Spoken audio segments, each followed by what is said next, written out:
ಜಿ5 ಇರುವಾಗ ನೀವು ನಿಮ್ಮ ನೆಚ್ಚಿನ ಶೋಗಳನ್ನ ಎಂದಿಗೂ ಮಿಸ್ ಮಾಡಿಕೊಳ್ಳುವುದಿಲ್ಲ. ಅದು ಸಂಪೂರ್ಣ ಉಚಿತವಾಗಿ.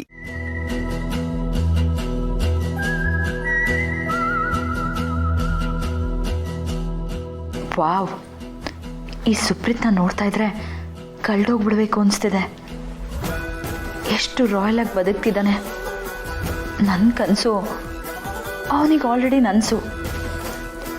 ಇವಳು ನನ್ನೋನಾದರೆ. ದಿವ್ಯಾ ನಮ್ಮ ಮನೆಗೆ ಸ್ಪೆಷಲ್ ಗೆಸ್ಟ್. ಅವಳಿಗೆ ನಾನೇ ಬಡಿಸ್ತೀನಿ, ನೀವು ಹೊಡಿ. ಅಂದರೆ ನಾನು ಇವನಿಗೆ ಸ್ಪೆಷಲ್ಲಾ?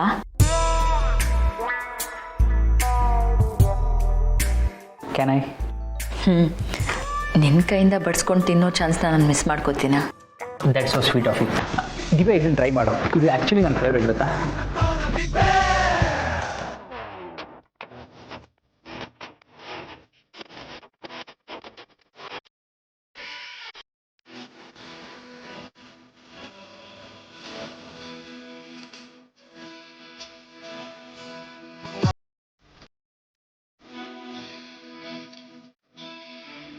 ನಾನು ತಿನ್ನಿಸ್ತೀನಿ.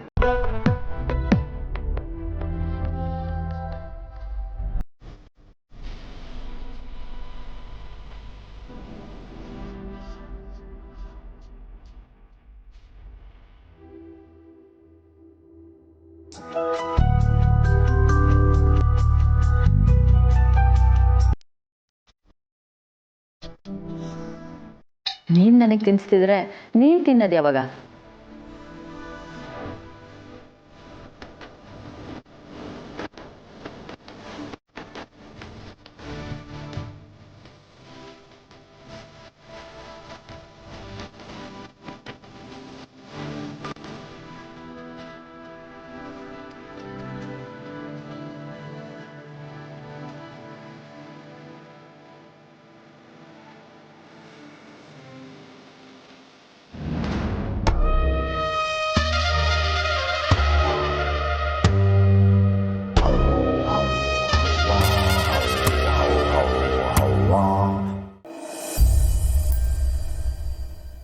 ರಿತು, ಮಾತಾಡೋ.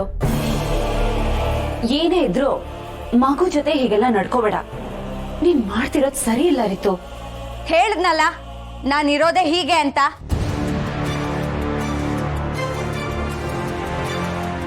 ರಿತು, ನಿನ್ಗೆ ಯಾಕೋ ಅತಿಯಾಯ್ತು ಅನ್ನಿಸ್ತಾ ಇಲ್ಲ? ನೀನು ಇದಕ್ಕೆ ಮುಂಚೆ ಈ ರೀತಿ ಇರಲಿಲ್ಲ. ಯಾಕೋ ತುಂಬ ಬದಲಾಗ್ಬಿಟ್ಟಿದ್ಯಾ. ಹೌದು, ನಮ್ಮ ಸುತ್ತಮುತ್ತಲಿನ ಜನ ಬದಲಾದಾಗ ನಾವು ಬದಲಾಗಬೇಕಾಗತ್ತೆ. ಓ, ಯಾರು ಬದಲಾಗಿದ್ದಾರೆ ಈಗ? ಬದಲಾಗಿರೋದಕ್ಕೂ ನಚಿಗೂ ಏನು ಸಂಬಂಧ ರೀತು? ಏನೋ ಪಾಪ ಸಪ್ಪು ಕೂತ್ಕೊಂಡಿರ್ತೀಯೇನೋ ಅಂತ ಮಾತಾಡ್ಸಕ್ಕೆ ಬಂದ್ಯಾನೆ, ಅದಕ್ಕೆ ಹೀಗೆ ನಡ್ಕೊಳ್ಳೋದು.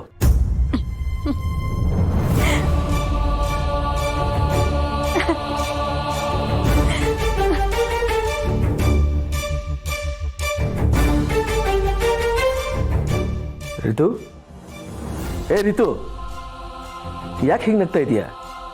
ಏನಾಯ್ತೀಗ?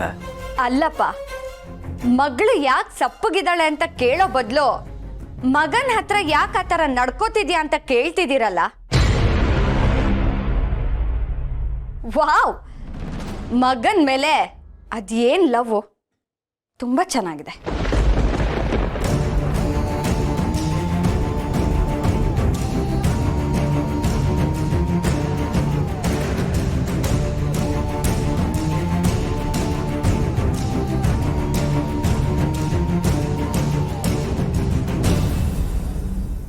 ಯಾಕಪ್ಪ, ಶಾಕ್ ಆಯ್ತಾ? ನನಗೂ ವಿಚಾರ ಗೊತ್ತಾದಾಗ ನಿಮ್ಮಷ್ಟೇ ಶಾಕ್ ಆಗಿದೆ. ಹೇಗಪ್ಪ, ನನಗೂ ಅಮ್ಮಂಗೂ ಮೋಸ ಮಾಡಿಬಿಟ್ರಿ?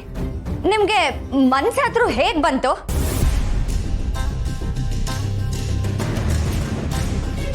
ನಿಮ್ಮನ್ನ ಅಪ್ಪ ಅಂತ ಅನ್ನೋದಕ್ಕೂ ಅಸಹ್ಯ ಆಗ್ತಿದೆ ನನಗೆ.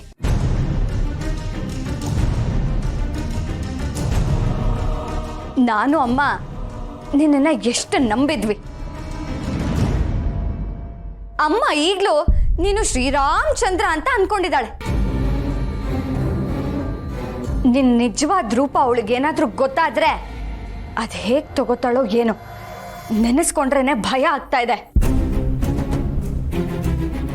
ಹೆಂಡತಿಗೆ ಹೆತ್ತ ಮಗಳಿಗೆ ನಂಬಿಕೆ ದ್ರೋಹ ಮಾಡ್ಬಿಟ್ರಲ್ಲ, ನೀವು ಮನುಷ್ಯರ? ರಿತು, ನಾಲ್ಗೆ ಮೇಲೆ ನಿಗಾ ಇರ್ಲಿ. ಅವ್ರೇನೇ ಮಾಡಿರ್ಲಿ, ಅವ್ರು ನಿಮ್ಮಪ್ಪ ಅನ್ನೋದು ಮರಿಬೇಡ. ದೊಡ್ಡವ್ರ ಜೊತೆ ಹೀಗ ಮಾತಾಡೋದು? ಅದನ್ನೆಲ್ಲ ಕೇಳಕ್ಕೆ ನೀವ್ಯಾರು?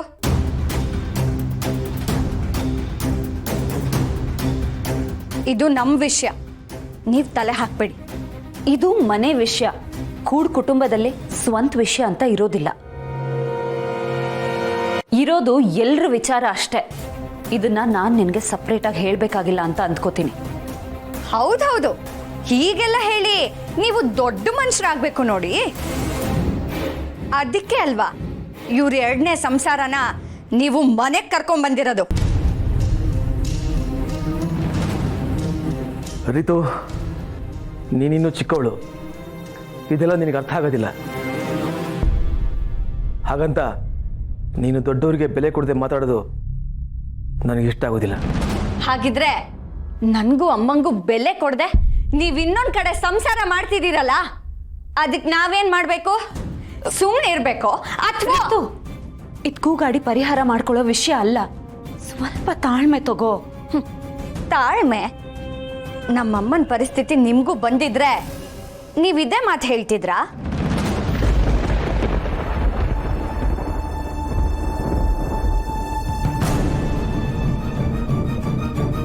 ಅಥವಾ ನಿಮಗಷ್ಟೇ ತಾಳ್ಮೆ ಇರ್ತಿತ್ತ? ಬಹುಶಃ ನಾನಿರೋ ಜಾಗದಲ್ಲಿ ನೀವಿದ್ದಿದ್ರೆ ಇಷ್ಟೊತ್ತಿಗೆ ಮನೇಲಿ ಯುದ್ಧನೇ ಶುರು ಆಗೋಗಿರೋದು.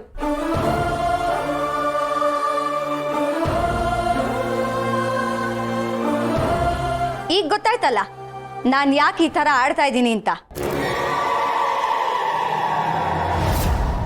ಇನ್ಮೇಲಿಂದ ನಾನು ನಿನಗೆ ಮಗಳು ಅಲ್ಲ, ನೀನ್ ನನಗೆ ಅಪ್ಪನೂ ಅಲ್ಲ. ಇನ್ಯಾವತ್ತೂ ನಾನು ನಿನ್ನ ಅಪ್ಪ ಅಂತ ಕರೆಯೋದಿಲ್ಲ.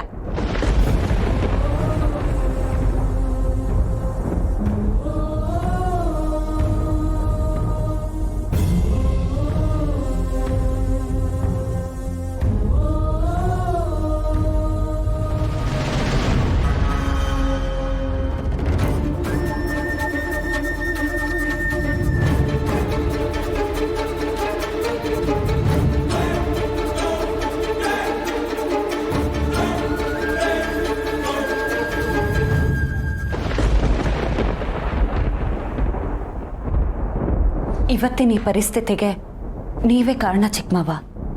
ಸಾಧ್ಯ ಆದರೆ ಎಲ್ಲ ಒಪ್ಕೊಂಡು ಹೊಸ ಮನುಷ್ಯ ಆಗಿ.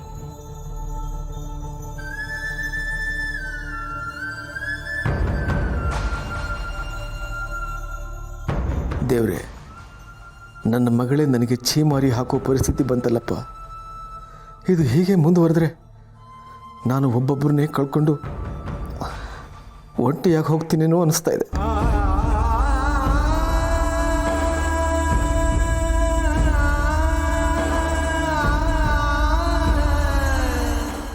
ZEE5 ಆಪ್ ಡೌನ್ಲೋಡ್ ಮಾಡಿ ಎಲ್ಲಾ ಸಂಚಿಕೆಗಳನ್ನು ಸಂಪೂರ್ಣ ಉಚಿತವಾಗಿ ನೋಡಿ.